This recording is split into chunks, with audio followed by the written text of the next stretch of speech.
Une évolution, celle de la pandémie de la Covid-19, une légère baisse des nouveaux cas, mais toujours des décès.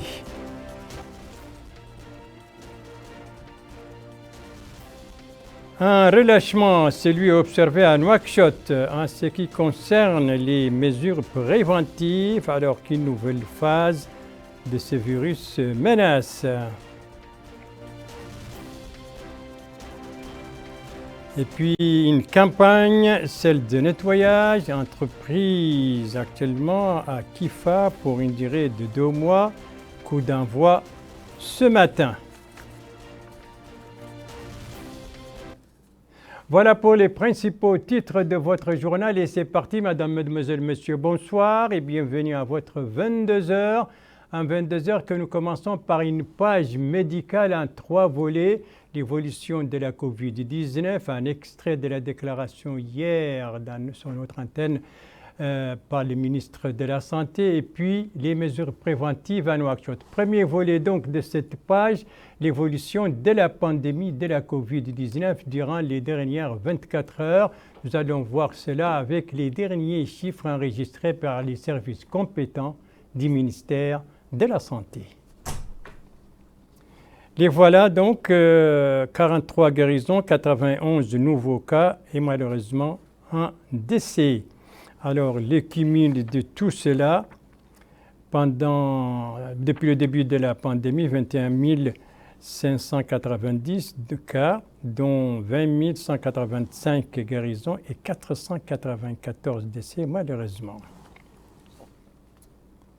Voilà donc pour l'évolution durant les dernières 24 heures de la pandémie de la Covid-19. Une évolution marquée certes par une légère baisse des nouveaux cas, mais toujours est-il que ces nouveaux cas sont toujours élevés et toujours et encore des décès. En tout cas, la situation d'évolution de la pandémie a été passée au peigne fin par le comité interministériel chargé du suivi de l'évolution de la pandémie de la Covid-19. C'était hier lors de sa réunion présidée par le Premier ministre. Et parmi les mesures prises par le comité, il y a l'interdiction des tout rassemblements, il y a aussi le renforcement du strict respect des mesures préventives. Alors, sommes-nous déjà à la 3e phase de la Covid-19? Réponse avec le docteur Sidi Ould Zahaf, ministre de la Santé, qui était l'invité des 22h d'hier soir. C'est une 3e phase au niveau national de manière globale. Oui. Mais il faut dire que notre profil épidémiologique a un peu évolué par rapport aux 2 premières vagues qu'on a connues. Comme vous le savez, on a connu une première et une deuxième vague qui étaient essentiellement concentrées à Nouakchott, avec quelques cas sporadiques dans les régions de l'intérieur. Mais tout récemment, on a connu presque des pseudo-vagues dans les régions de l'intérieur. On en a connu au Guidimaka. Actuellement, on a un nombre important de cas, relativement important par rapport à leur population, à Nouadhibou, dans la région de Tiris-Zamour, dans la région du Tagan et dans la région de la Saba. Ceci étant dit, c'est ce que vous appelez le changement de profil. Voilà, de profil épidémiologique du cours de l'épidémie. Oui. En fait, c'est la première fois qu'on voit des cas aussi importants à l'intérieur du pays. Donc, globalement, le nombre de cas dans le pays de manière générale en augmentation lente, parce qu'habituellement, les vagues qu'on a connues, le nombre de cas remonte rapidement. En quelques semaines, on avait atteint le pic de l'épidémie et on descendait en quelques semaines. La première vague, c'était en 4 semaines, la seconde en 6 semaines. Cette fois-ci, nous en sommes à la 12e semaine. Les chiffres vont en augmentant, mais lentement.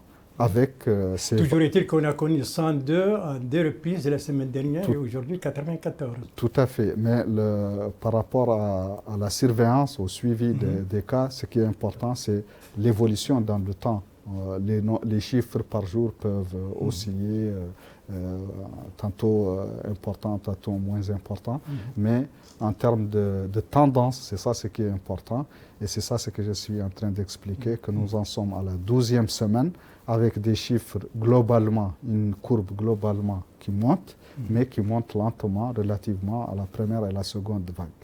Ceci étant dit, ça se passe dans un contexte régional et mondial inquiétant. Parce que dans des pays voisins, on voit des vagues violentes. Dans le monde globalement, le Covid fait une recrudescence. Et donc, ceci impose de prendre les mesures que le comité a décidées aujourd'hui, justement pour prévenir une éventuelle troisième vague ou en réduire les conséquences. Et surtout qu'actuellement, beaucoup de virus mutants circulent.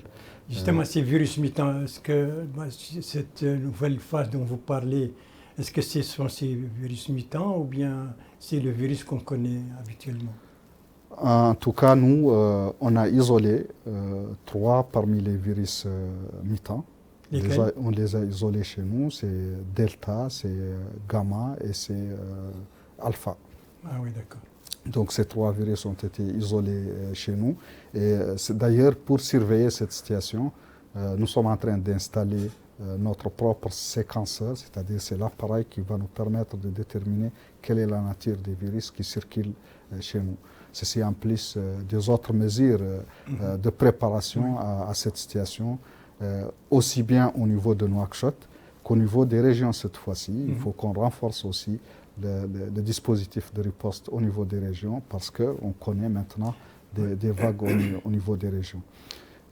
Et bien entendu, les mesures préventives qui ont été retenues par le comité aujourd'hui, à savoir la restriction des rassemblements, insister sur les mesures. Si vous dites interdiction des rassemblements, qu'est-ce que ça veut dire? Ça veut dire les occasions, les mariages, les rencontres politiques, qu'est-ce que c'est? Ces rassemblements, qu'est-ce que vous voulez dire par là? En fait, le principe est que plus nous sommes nombreux dans un endroit, plus nous sommes exposés. Et donc, le but, c'est de réduire justement cette exposition. Donc, tout rassemblement expose les individus et donc il faut les réduire.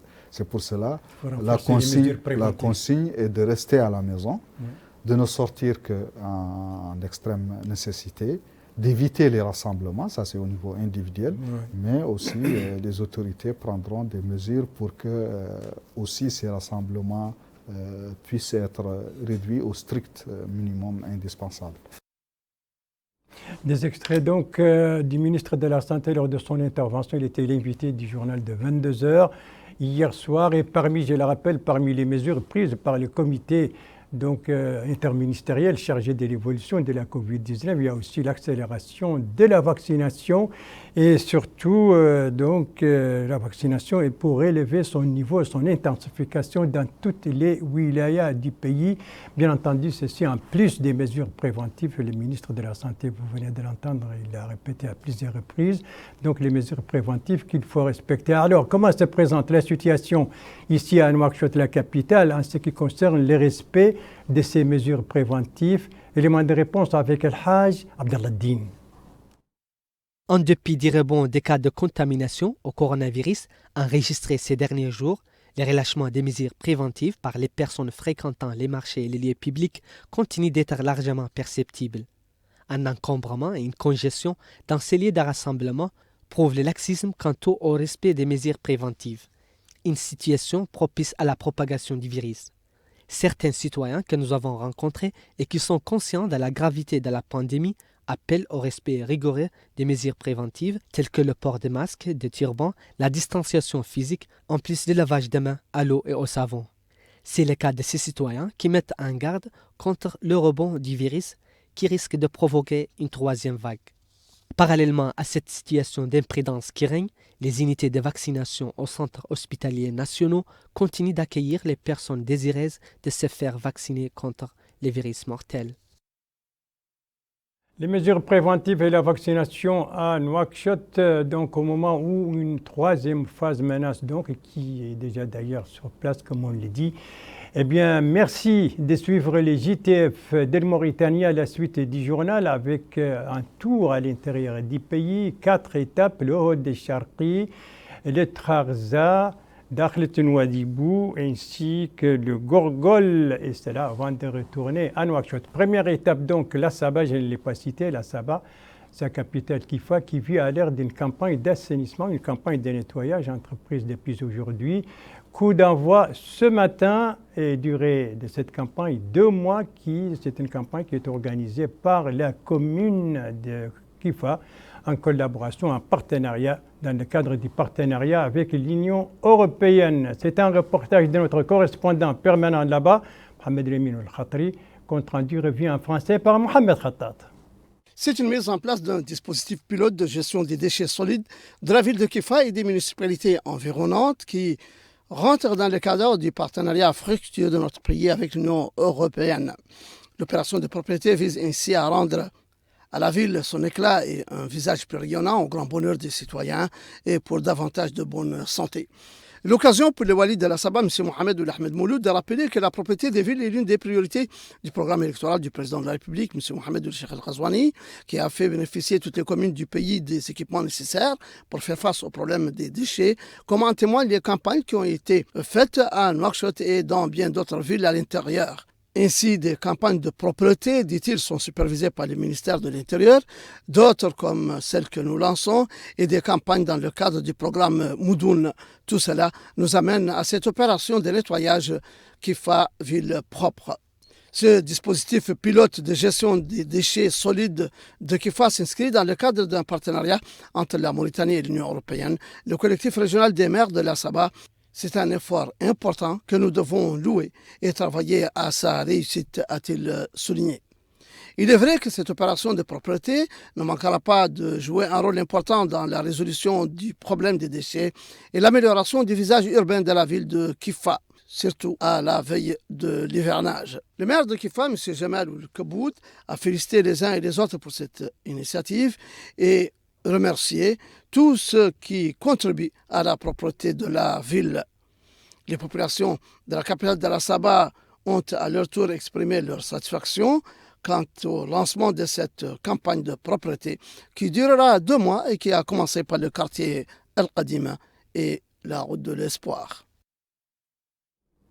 La campagne d'assainissement donc entreprise depuis ce matin à Kifa et c'est là pour une durée de 2 mois, une campagne organisée par la commune de Kifa.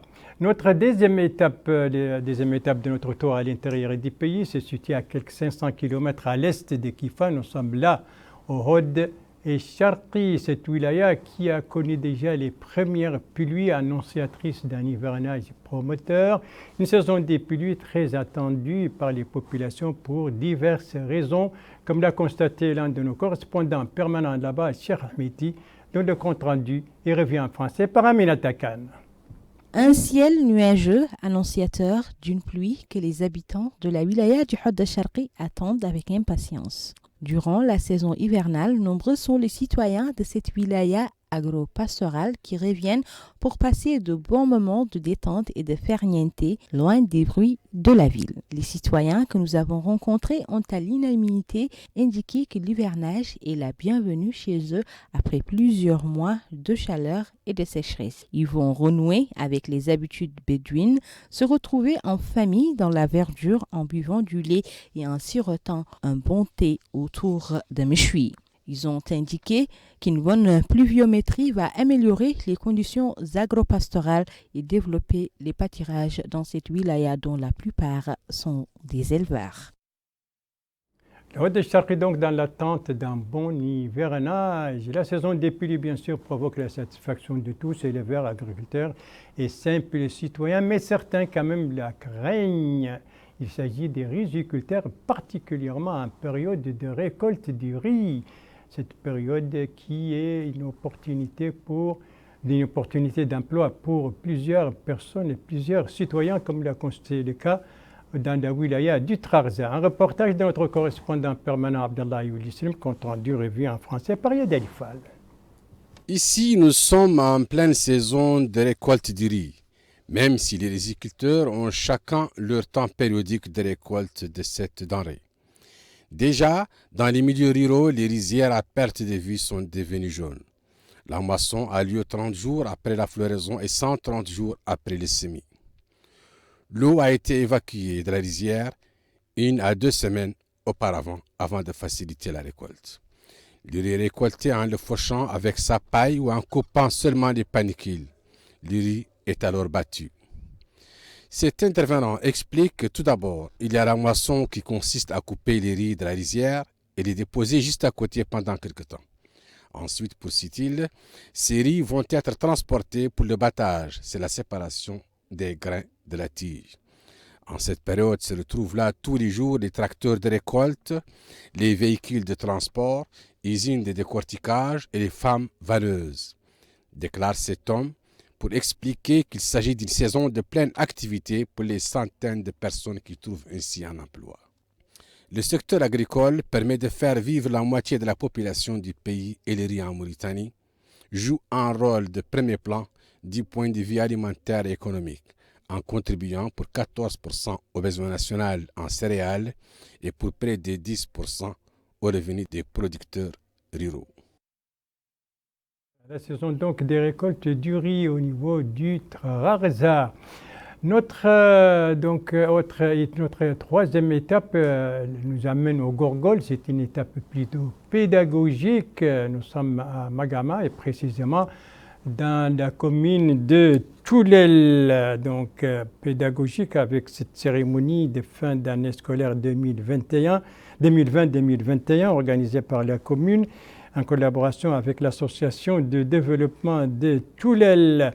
L'occasion pour les maires de la commune de saluer l'intérêt porté par les pouvoirs publics à l'enseignement et de réaffirmer le soutien de sa commune. Donc, dans ce domaine, et les différents intervenants, en tout cas au cours de cette cérémonie, ont insisté sur l'importance de la coopération entre les établissements scolaires et les parents d'élèves.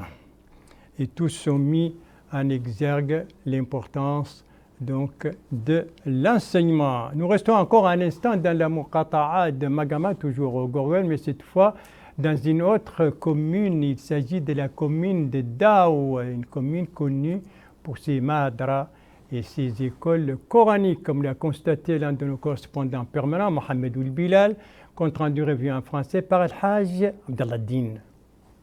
Des écoles coraniques communautaires de longue date assurent une mission éducative de valeur.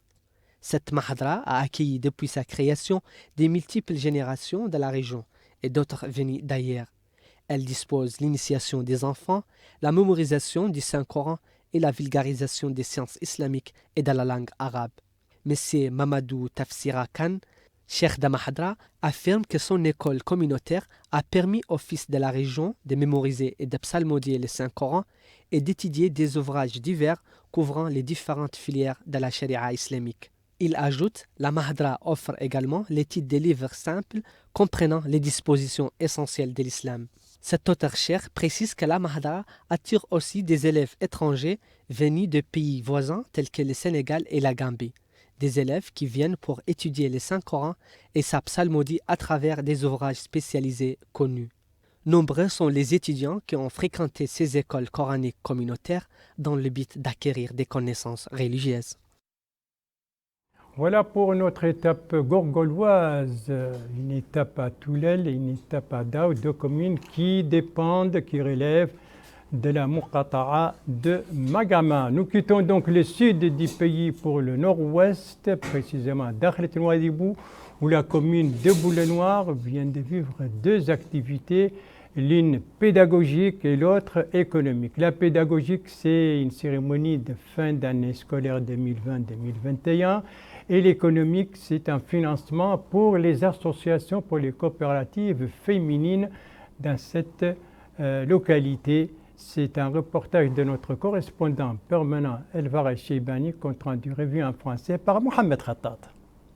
Il s'agit du lancement de financement au profit de coopératives féminines actives au niveau de l'arrondissement administratif de Boulay-Noir, le vent de la Muqata'a de Nouadhibou. 9 coopératives ont ainsi obtenu des financements pour leurs activités dans le cadre d'un programme de partenariat entre la commune et ses partenaires.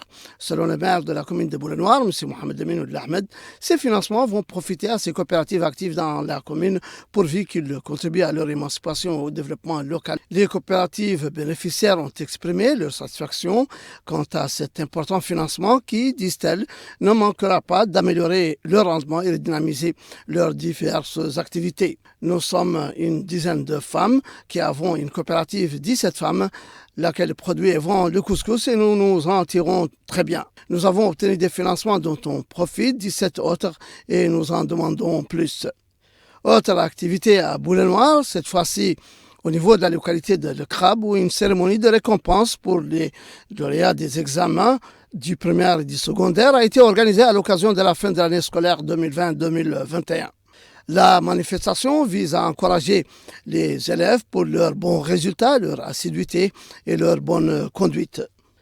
La cérémonie a été marquée par des chants et des sketchs louant la réussite dans les études et appelant à s'éloigner des mauvais comportements menant à l'échec scolaire. Selon le directeur du lycée de Boulay-Noir, M. Mohamed Abdallahi, le but de cette activité est de récompenser les lauréats après une année scolaire difficile, caractérisée par des efforts intenses de la part des élèves, du corps enseignant et des parents d'élèves, même si cela est de manière symbolique. Au niveau de l'école primaire numéro 2 de Boulay-Noir, c'était également une cérémonie de récompense pour les petits qui ont reçu des cachets de la commune pour les encourager. Donc pour ces activités à Boulay-Noir, donc cérémonie de fin d'année scolaire 2020-2021 et des financements pour les coopératives féminines. Après ce tour à l'intérieur du pays que nous a conduit successivement à Nassaba, au Hod Charqi, au Gorgol et Dakhitroun Albo, et bien retour à Nouakchott pour une visite au marché de poissons de la capitale, un lieu très prisé par les Nouakchottoises et Nouakchottois à la recherche de poissons frais, mais aussi avec des prix donc abordables. C'est aussi une opportunité donc d'emploi, comme l'a constaté Aminata Khan.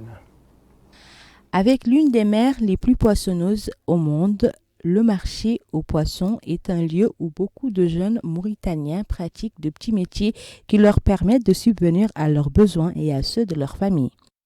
C'est ce que nous confirme ce jeune qui a indiqué qu'il était au chômage, mais depuis plusieurs mois, il arrive à joindre les deux bouts grâce à la vente des emballages pour le poisson. Même son de cloche pour cet autre qui est heureux de pouvoir subvenir à ses besoins sans avoir à tendre la main. Cette vendeuse a quant à elle décrié la situation qui prévaut dans le marché depuis plusieurs mois. Elle poursuit en indiquant que les citoyens ne viennent plus régulièrement au marché pour s'approvisionner en poissons, indiquant que le kilogramme de dorade est à 180 émerus, le mérou à 2000 émerus et le thon à 190 émerus. Le poisson est un aliment riche en protéines et en vitamines. Il est conseillé d'en consommer pour notre bien-être et pour être en bonne forme. Voilà, merci Aminata Khan pour les conseils et c'est ainsi que s'achève ce journal. Merci à vous, madame, mademoiselle, monsieur, de l'avoir suivi. Merci bien entendu aux équipes rédaction et techniques qui ont participé à sa conception. Je vous en rappelle les principales informations. Ici, c'est l'évolution de la pandémie de la Covid-19 durant les dernières 24 heures. Légère baisse en ce qui concerne les nouveaux cas, 91 par rapport à hier, 94. Et bien, malheureusement, un décès et 43 guérisons. Ici, c'est Nouakchott et les mesures préventives. Le reportage que vous avez suivi à ce propos fait état d'un certain relâchement. Donc, en ce qui concerne le respect de ces mesures, surtout une nouvelle phase, troisième menace. Ici, nous sommes à Kifa, la capitale de la Saba, Kifa qui vit depuis ce matin à l'ère d'une campagne de nettoyage organisée par la commune. Une campagne qui doit durer 2 mois. Voilà, et puis je vous rappelle bien entendu, comme l'a dit tout à l'heure le ministre de la Santé dans l'extrait que nous avons diffusé, les mesures préventives qu'il faut continuer à respecter, mais en même temps, il faut vous faire vacciner. Cela ne demande pas beaucoup d'efforts pour se faire vacciner. Il faut se munir de sa carte d'identité et venir vers le centre de santé les plus proches. On ne vous demande pas plus. Et pour les mesures préventives, bien entendu, ça demande peu d'efforts également, si seulement il y a la volonté de les respecter. Et ce sont des gestes barrières qui permettent de sauver des vies. Votre santé est entre vos mains. Prenez soin de vous pour vous préserver et préserver les autres. Et si vous aimez vos proches, eh bien, pas d'approche et pas non plus de reproches. À cela, il faut ajouter tous vaccinés, tous protégés. Sur ce, je vous dis que le JTF reviendra demain à la même heure, 22h. Vous serez en compagnie, suivant le planning de service, vous serez en compagnie d'Aminata Khan. Quant à moi, il ne me reste plus qu'à vous souhaiter une très bonne fin de soirée, une très bonne fin de semaine et à vous donner rendez-vous, Inch'Allah, vendredi prochain à la même heure, 22h. Bonsoir.